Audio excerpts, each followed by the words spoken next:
you guys? We're here at Art Space 304 in Carbondale, about to talk to Antonio Martinez. We're gonna do a little walkthrough and have a little sit down talk. Rachel's here behind the camera. Let's do it. Go.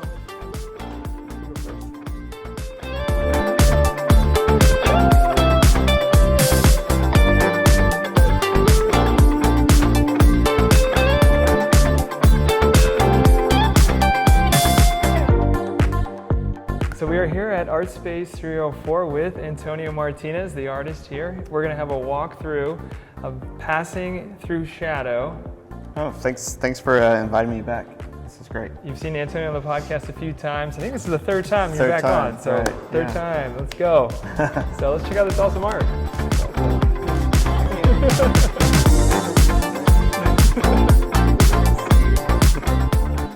This exhibition is called Passing Into Shadow. I can't remember if I came up with it or if maybe director Chuck Benya of Art Space 304, I think he came up with it. So I'm Antonio Martinez, and my other counterpart, there's a fly in here, Bob Baer, he's the scientist. So let me just talk about the background of like how this even came to be. So Chuck was or he contacted, or he knew about the Simons Foundation.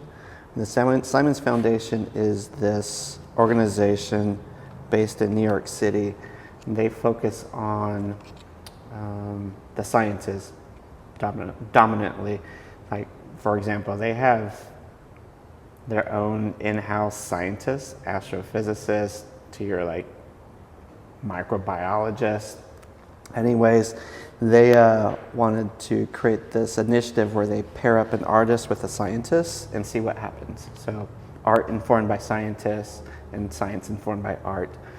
So this is over a year ago in which we applied for this funding. What was required is a director, which Chuck Benya served as that role, and artists, obviously myself, and Bob Baer.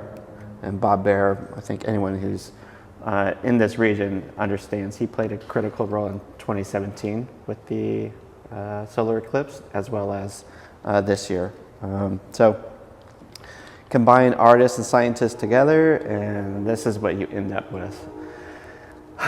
Of course, this took some time. We're looking at probably a year and maybe 3 or 4 months of developing an idea. There's that train coming through. The hardest part was just trying to figure out what am I going to do? What can be created that would one, inform, educate, celebrate the science of the solar eclipse. I wish I'd kept all of my internet browser open and show you all the tabs. I've read so many like interesting articles about the sun and the moon, all these interesting scientific phenomena. There was a point where I was actually proposed to make a large two-headed frog based off of the spring peeper. So people are watching and hearing that, what is this guy talking about? So in 2017, when I saw the eclipse, I was at Campus Lake, and there's spring peeper. They're really small frogs, but they make these really distinct sounds. So when it went total night during the eclipse, like you could hear these frogs, a whole chorus of them, and as well as other wildlife and the movement of the water, just how the temperature changed. So that was my experience in 2017. I kind of held on to that as I was trying to create this installation. So the two-headed frog, large-scale sculpture did not come to be, unfortunately. Why two heads? Because Carbondale is it's going to experience its second eclipse. And the spring peeper coincidentally has an X on its backside. But about this installation, A lot of it is bringing in mythology from Native American cultures, as well as paying homage to ancient Babylonia. That culture is regarded as one of the first civilizations of taking meticulous notes about the eclipse. So a lot is owed to the Babylonians, and what's really fascinating with eclipse mythology is just the stories that are being told. There's so many stories to pull from, but I've only had so much time to create imagery that related to the eclipse. So what you see here is actually pulled from it's inspired from a Lakota winter count. It's actually what that means. There's a painting on buffalo hide, and early anthropologists have studied some of these paintings. The pictographs represent a sun. It's a black sun with two stars. There's actually, I'm going to take you over here and show you what I mean by that. So if any of your viewers do come to Art Space 304, there's definitely a lot of information to read, to really fully understand all the bits and pieces. So this is what I'm talking about. This is just a plate showing a detailed view of the Lakota winter count. So this, some people feel that this is the sun, but this is actually the eclipse, and those are the two stars, possibly Jupiter or another planet. Because when it goes night, you still will be able to see some distant stars. So when we look over at this mural, this is what you're seeing. So basically taking the idea of the eclipse, the two stars there. There's two other icons that are important. This is in reference to Shamash, which is a Babylonian design, and you'll see it in another area in this exhibition. And down here is a homage to the reference to Turtle Island, which is North America. That's the First Nations people. They have a creation story that is relevant to the turtle being the, I guess, co-savior for, I don't want to say humanity, but for life. So the turtle, think of it as the cosmic turtle, referencing Native American culture, and then we have the Babylonian symbol here, honoring Shamash. So this is hand painted, and just to give you a sense, I may give you some B-roll. I think I have some photos of me painting this with my, I think she was 5 months newborn. Being an artist and a parent is tough. A lot of times you don't have daycare when you need daycare. So there was a point, like I think I know I have some photos where I basically brought a daycare inside of here while I was installing this. Now, on the right side and on the left side of this design, you see these, I guess, the presentation is really hard with this pole in the way. This display kind of references like almost feels like this is an effigy. This is actually a 3D print. It's resin. So having access to the facilities at the School of Art and Design at SIU, I purchased and donated a 3D printer, and also invested in a 3D camera to scan all of the clay forms, which we'll see here shortly. So this is actually 3D printed. I can show you the inside. You can see the I guess the inner structure. Then I just took some paint and gave it the look of stone. Now, this figure is actually a reference to the statue of Gudea, which is an ancient Assyrian king. And this is in reference to the Babylonian story that deals with the substitute king. So, back in ancient Babylonia,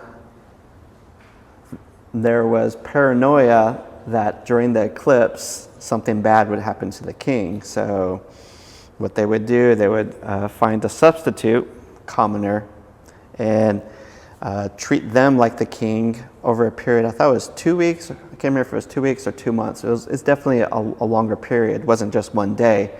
So someone got to live like the king, then after the eclipse ended, they were killed, they were sacrificed along with their queen. Quite a tragic and morbid story.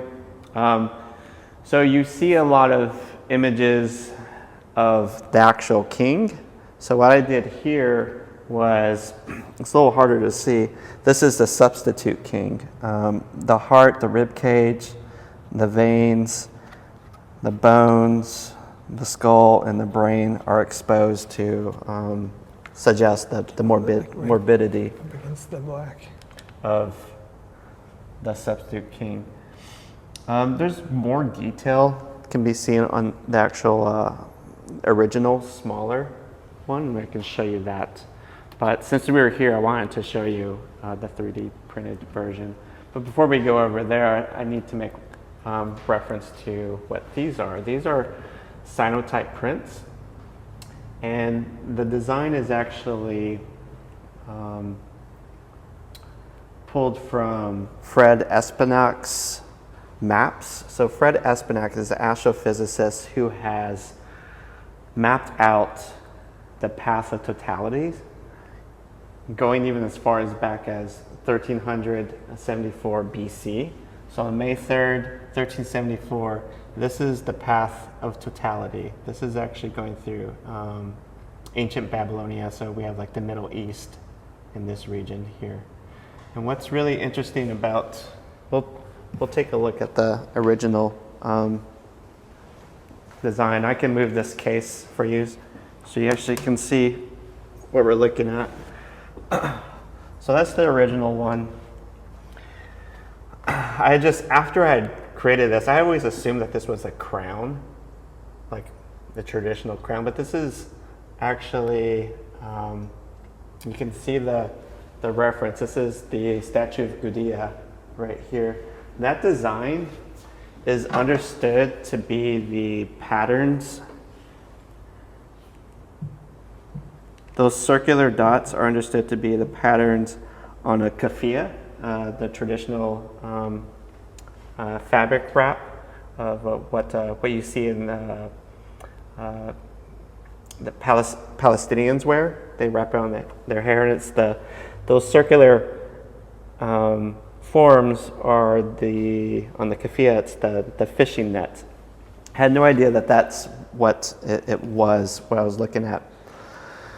With this statue, there are 223 indentions on his robe, which is a reference to the 223 months that make up a saros. Saros is a measurement of time in which the sun and the moon and the planet are in alignment, and it's a reference to a cycle of an eclipse.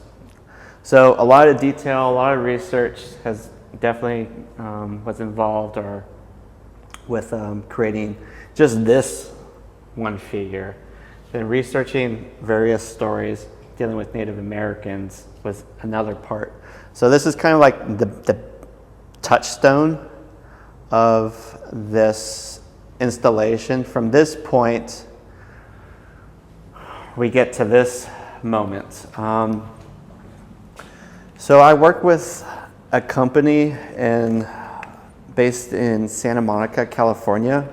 They actually specialize in working with this material. This is Corian. You're free to kind of touch it and just look at it.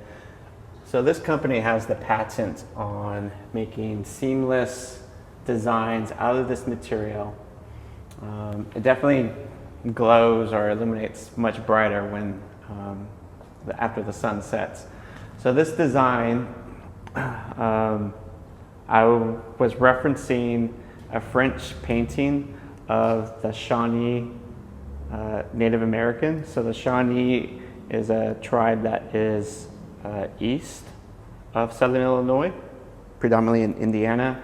And this is the Kaskaskia, which is a tribe that is on the west side of southern Illinois. Southern Illinois was more of a migratory zone, and not a lot of big settlements or civilizations, at least haven't been discovered in the same way that Cahokia.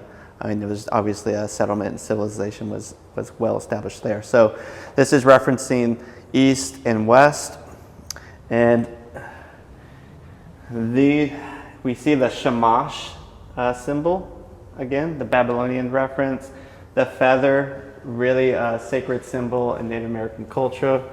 As a feather, when worn, think of it as an antenna. It's like a conduit between human or earth and the Great Spirit. So the feather is also a very important symbol.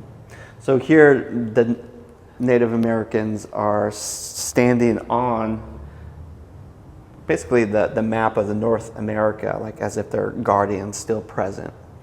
So I worked with the company in LA to help develop this. Since they had the technology, it's all CNC drilled. So they had a team of probably between 7 and 9. We worked over on Google to really figure out and to map out the depth at which the CNC machine would grind out or remove the corian material. So this map, you can see the Saros cycle 145, and it has the date of our first eclipse that came through in 2017. Then there's the other Saros cycle 139. Then we have the date April 8th, 2024. So these are informative, but also artistic as well. And that map is pulled from the Fred Espenac. So over here, bringing you guys back to this info. So this is another example of the Fred Espenac. So being able to reference the science that Espenac has provided for anyone. He has a website where you can look into the future, like where the next eclipse pathway is going to be, as well as far into history. And these are two examples. These are the paintings in which those wall panels are being referenced. So, Victor Collat, I'm not sure if I'm pronouncing that correctly, is the artist who created those paintings. And since we're out here, and before we go inside and show you the centerpiece that we'll take a look at here shortly, it's made possible by Kevin Moorfield, who is actually from Murfreesboro. He's a astrophotographer. He provided an image to our team, and he allowed us to manipulate it because he understood what we were going for with this installation. So once we got the green light, that he provided his digital file, I took it into the dark room and was able to, I got his image processed and made on a color slide, which allowed me to expose his image onto wet plate. So then I could scan the wet plate. Because I have a background as an experimental photographer. I really enjoy making chemical special effects, surface effects, through chemical means. So I already knew what to anticipate in terms of the surface treatment. So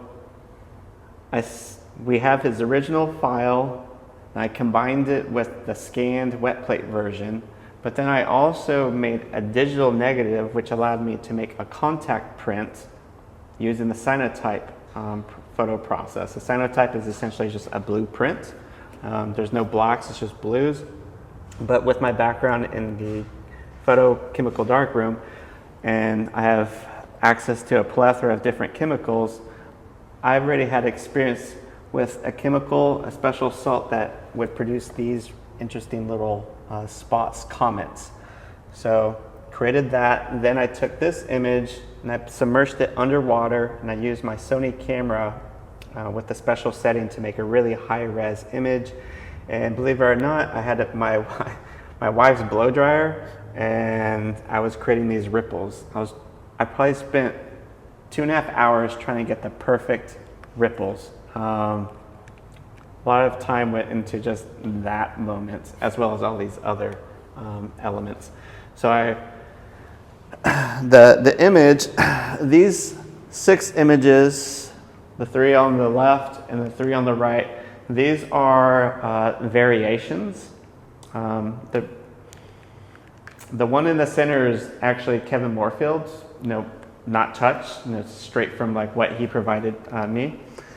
These other ones are the variations, where they're just different combinations with different ripples, or maybe they're showing different details due to the cyanotype treatment, the chemical treatment, and the wet plate.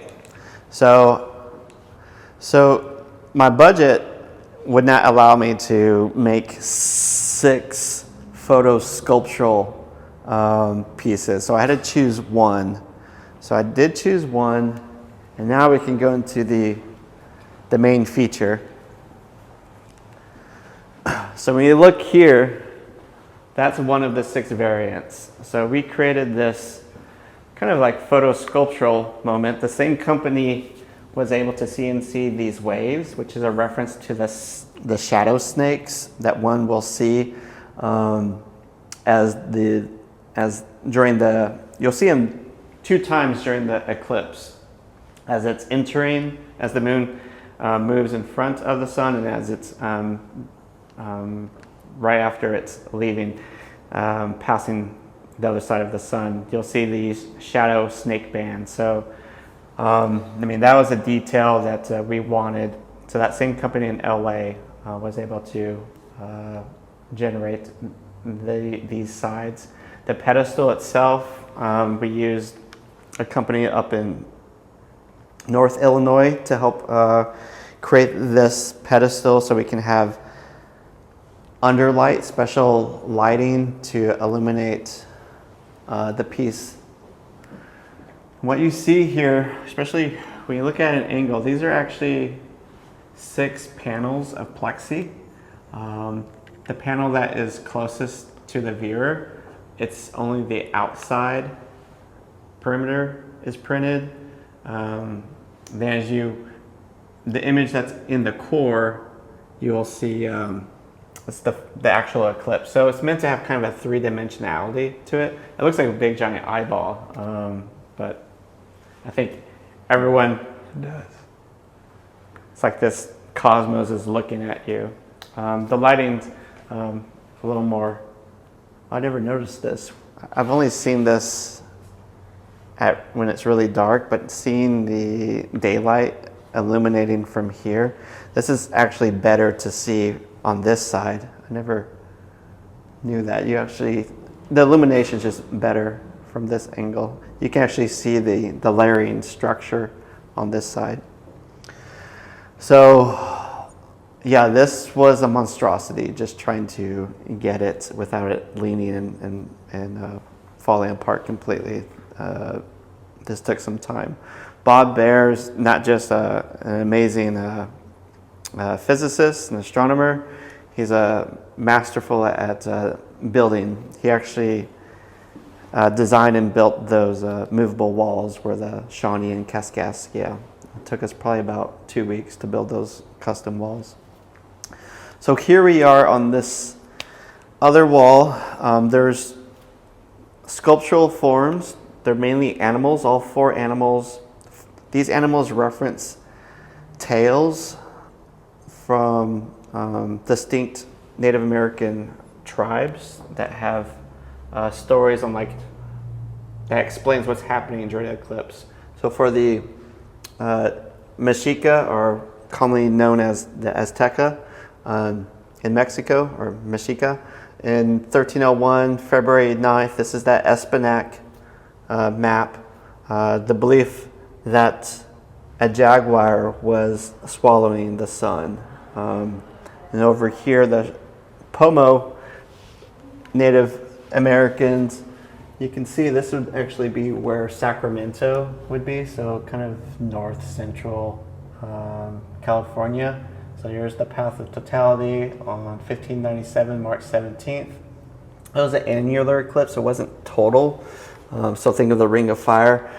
Their belief system was a bear was walking by the sun and took a bite out of it. So we have a bear form here. This big giant frog with its little teardrop. It's kind of a reference to the Trail of Tears in the Cherokees tribe, where a frog is believed to or understood to be swallowing the sun. And that would be a 1623, October 23rd. So there was a lot of cross-referencing. I identified what mythologies I wanted to create in sculptural form, figure out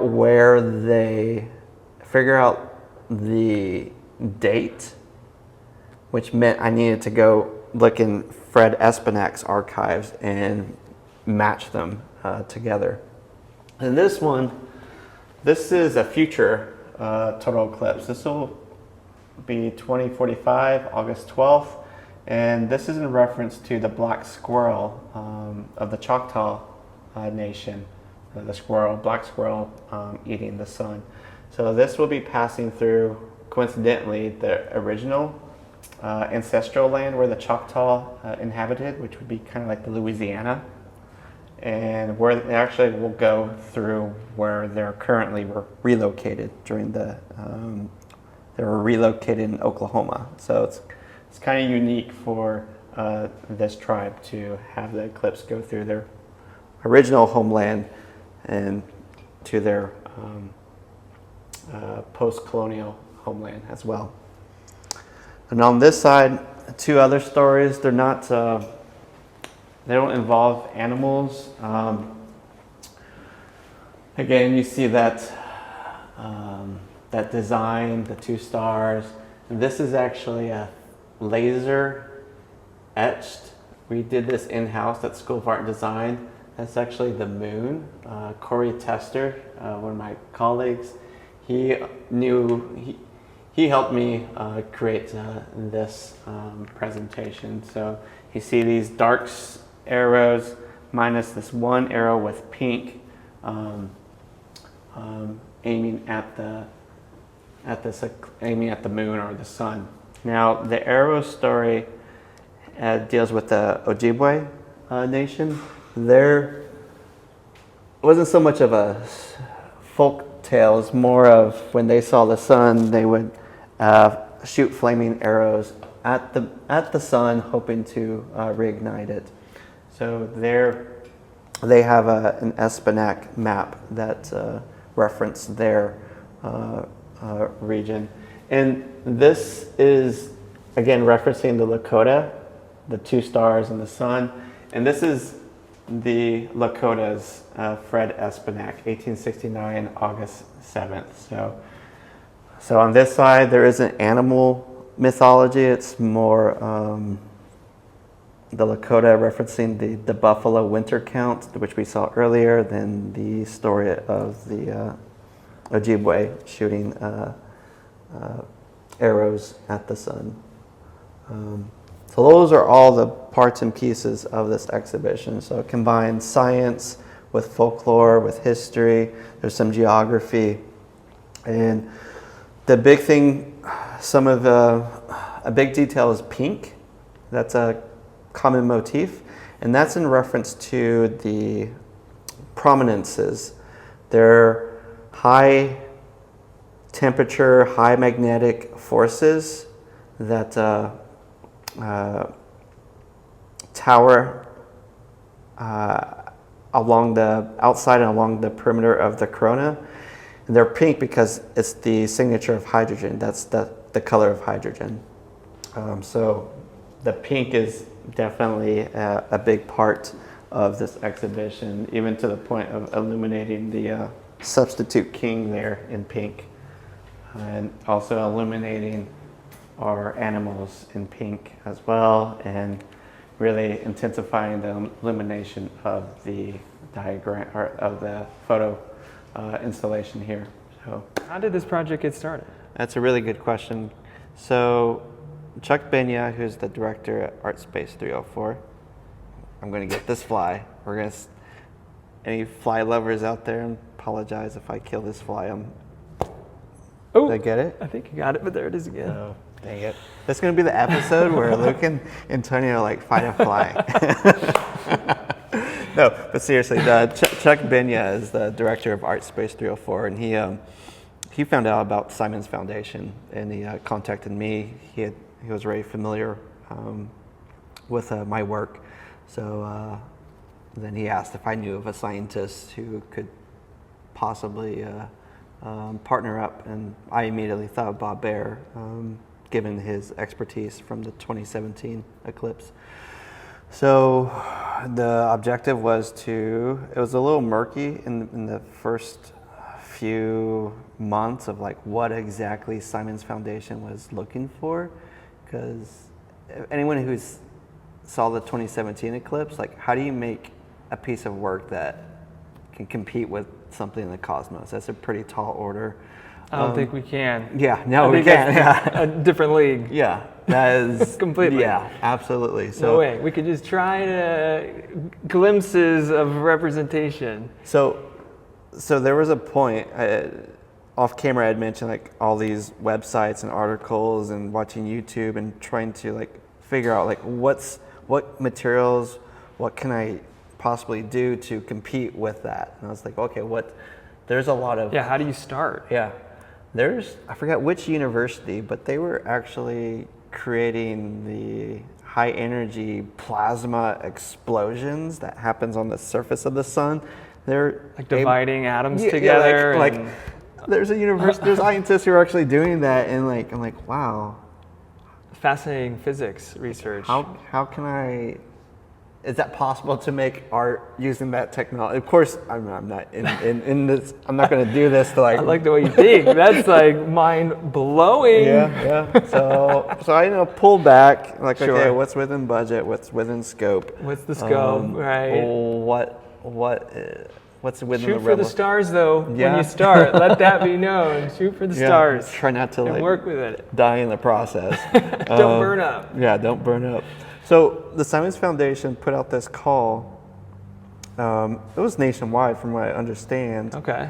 And various art community houses, they applied, and they were, I believe, everyone that knew about it, they were given $10,000 just to develop their idea to produce a final proposal. So it went through another line of submissions that I can't remember if it was 6 or 7 art venues were selected as finalists. That's amazing. So Carbondale, we were one of the top finalists. And that is incredible. they actually flew us out, the three of us, to upstate New York for a retreat. Oh, wow. So we got to meet the other teams of scientists and directors. So there's an organization down in Austin, and I think there's one in Vermont and also Maine. So it's really interesting. So a lot of these community houses or institutions are along the path of totality. So not everyone's doing photography and sculpture. Some are producing there may be a performance. a music programming, or a But book. is it all related to the eclipse? Yep, all related That to is the so eclipse. neat. In some way, it could be the science of the sun or the science of the moon, or in our case, it's a bit of everything. There's So tell me about that. This crossroads, in many ways, it sounds like the crossroads of not only totality, but also the crossroads of science and arts. Right. Can you talk more about that in this specific project? Yeah, so I know I wanted to do something that would honor First Nations and Native Americans. I feel like their presence needs to be in the public more. And being fascinated with the folklore. In 2017, we had an SIU professor, anthropologist. He gave a talk about the Aztec or Mexica culture and the jaguar, and that's always stuck with me when I first learned about that. I was like, well, this can't be the only story dealing with animals swallowing the sun. So, just kind of hit the books or hit the internet, hit the library, and try to identify other Native American cultures that had similar stories. That's so cool. Making sense of what is this phenomena and those stories built around that. Right. And tying it into, you've pulled from that history as we've seen on the walkthrough. Right. I think it's incredible, man. This is one of the coolest pieces I've seen ever. And it wouldn't be possible without, I think what helps ground it even more, makes it even more fascinating, is that the science that's kind of interwoven with Fred Espenak's maps.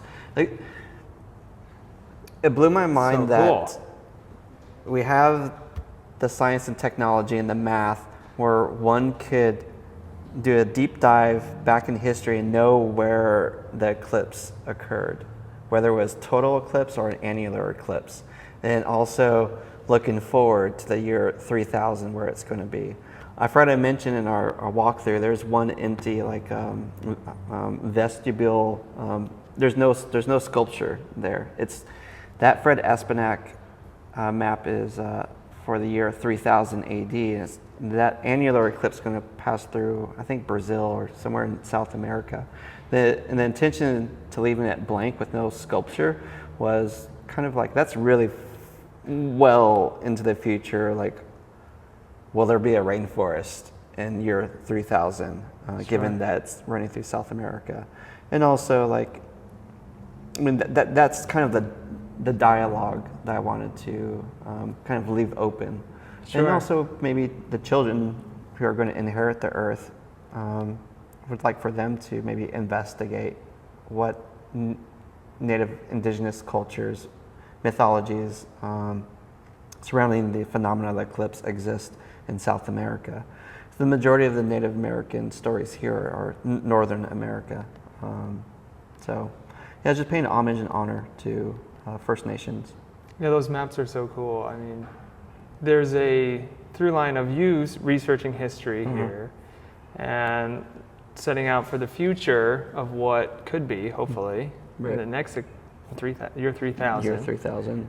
I think it's awesome, man. And is there, how did he come up with those maps? What was there calculations involved? I don't know what the math come about that. I don't know. I've only reached out to him to seek permission to he has And you mentioned this project, and he has been featured in. You said the New York Times is coming here. That Bob Baer is. Sorry.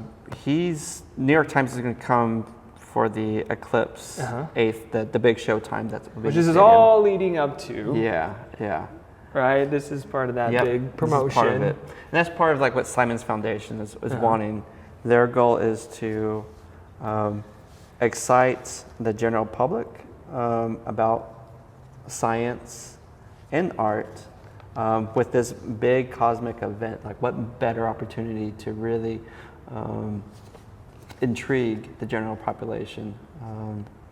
So I think it's awesome, and it's a unifying point that people can get around, and everyone can be mesmerized or in awe by just by looking up. And we do have these glasses. Shout out to Simon. Right.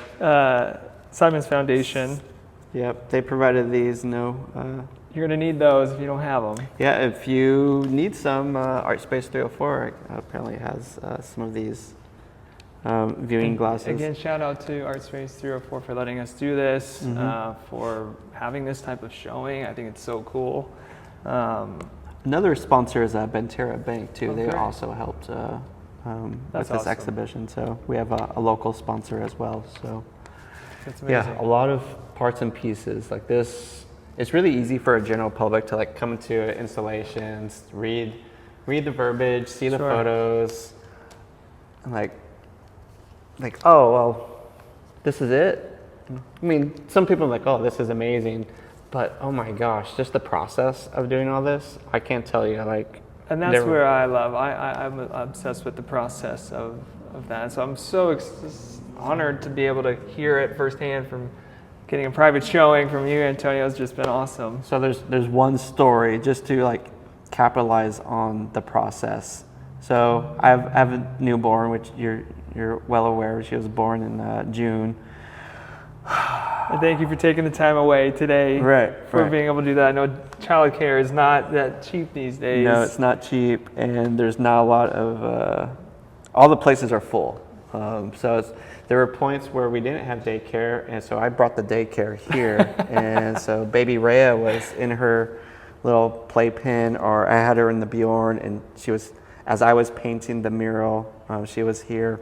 That's awesome. Trying to work in between when she naps, and my wife at the time also had some medical issues, so I had to chauffeur her to work. I had to be present with her. So, being a caretaker for both spouse and child, there was a lot in creating this installation. So there was a lot. But the story I wanted to tell you about that really capitalized the dedication to the arts is that jaguar clay figure.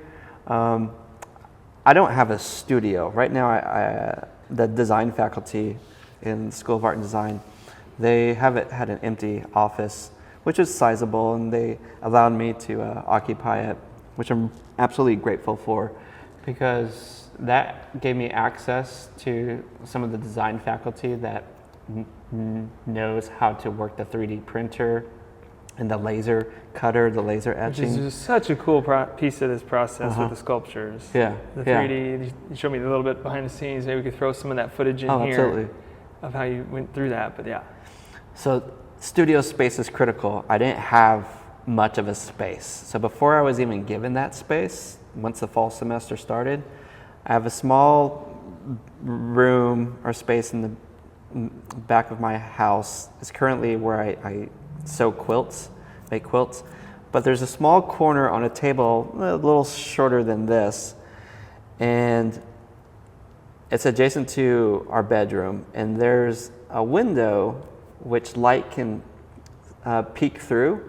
So the only time I can work was usually when people went asleep. So when my wife and the child went to sleep, but that window would allow too much light to come in. I'd get a text from April, who's laying in bed on the other side of the door, saying, "Hey, there's too much light. Can you turn that off?" It's like, and I'm trying to sculpt this jaguar, so I could turn the light switch off.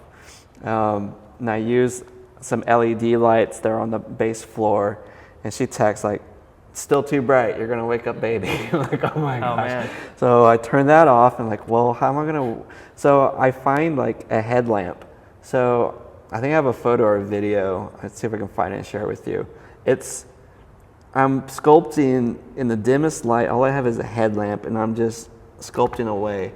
So those are what an artist does, because they have a deadline. They know they need to meet these deadlines, and they just carve out time. So it's that dedication that really keeps you going.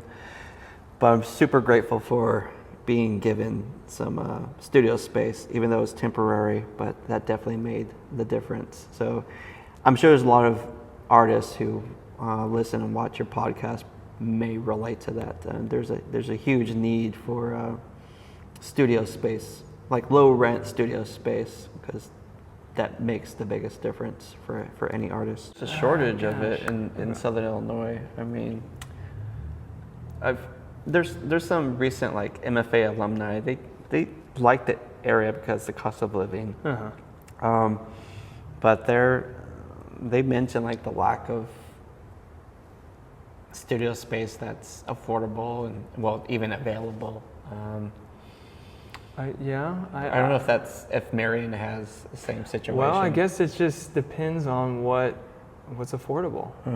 You know, what is even the market for that? Yeah. I don't know, to be honest, because I don't know of any studio spaces for rent. Yeah, that's the big thing. To be honest, I can't think of any. I mean, we're in the process. Which we're tapped into the arts. We should know. Well, I've looked. The old high school in Carbondale. Is that right? We don't live too far from there, and always imagine like, well, if they converted those to like art spaces, but I know it has issues. And I think it's going to be like this podcast demolished. Yeah, I've heard that too. But this podcast has been a tool for creativity, and also dreaming what could be. So potentially, Antonio, this conversation we're having could be a spark for anybody. Catalyze, to create more conversation, to create more energy around, and just more dialogue on where's the space, where can we do, and we'll see what happens. Right. So I'm glad we're having this conversation for many reasons. Yeah. That being one of them. Because we do have some studio space, but we do some events. It's hard to find a niche that's really just going to keep the lights on. Right. Sustainable and that's the key word. Yeah, I know. Do what you got to do to get by. Well, I mean, ArtSpace has the 607 location that will right? soon. It'll be a maker space. That's cool. It's not going to be as big as taking an old high school and converting it to multiple studios. I think we need to don't forget to dream big. When any of these projects, whether it's the Hadron Collider, and starting there and working backwards from, or a studio space. I think wish for the moon, you'll land in the stars, which kind of wraps back into this project. Is there any other? Speaking of upcoming eclipse, are there any other eclipse events, or what are you doing for the eclipse? Oh my gosh! What events are you hearing about? Are you excited about? What do people need to know? Okay, so. I heard there might be a stadium involved. Yeah, there's a stadium involved. I agreed to do a live mural along with Maddie Dieters, who's also she did the mural just on the other side of this building. Super talented mural artist, incredible. If you've seen any murals in Southern Illinois, Belleville, beyond. Yeah. Incredible young artist. I love the one that's here. Yeah. It's so cool.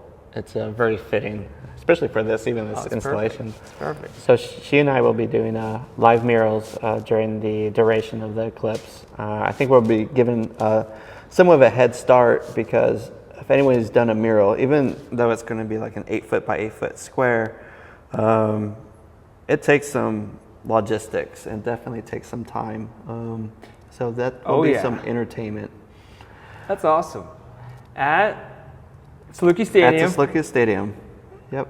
In front of I don't know. 15,000? 15,000, 40,000, 100,000? I don't know. A million? But probably more than that 15,000. It's awesome. And I've heard all the hotels are booked. Yeah. Basically at this point, there's campgrounds are selling out. Someone had posted it's going to be a big thing, man. Was there like a $1,900 room? Oh, I don't doubt it. Like really? I saw some camp spots for $500 for 10 by 20. Oh my gosh. If you had some property, just get some spray paint and like create some squares and like.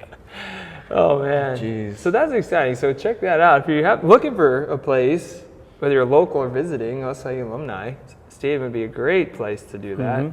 I'll be at my aunt's place. We're having a little get together there. That'll be fun. I'll try to get some pictures too. Yeah. But it should be one for the books and one for history. It will. No doubt. We're talking about the spring peeper frogs. They'll be out. They'll be loud, as well as the double brooding of the cicadas. So if you don't want to be in the stadium, you kind of want a more, I want to say quieter nature place. vibe. Yeah. On the water. There's plenty of lakes around here. Find a nice spot. There's no shortage of places to sit, enjoy, and be amazed by the wonder of creation. That cosmic hush will, wow, it will. It'll humble you. Yeah, it will. It'll humble you. Antonio, this has been great. Any other plugs, anything here at the end? Well, I think we hit it all. I think Simon's, SIU, School of Art and Design, SIU. This obviously wouldn't be possible without them, because they definitely provided studio space and access to some of their equipment. So yeah, that's it. Awesome. Thank you for what you're doing in this area. Yeah. It's definitely, you're very instrumental in promoting the arts. Awesome. Appreciate you saying that. Appreciate you doing this again. Thanks, everyone. Thanks, Rachel, for being behind. Thank you, Rachel, for being our camera person. And we'll see you guys in the next one. Thanks for tuning in. Peace.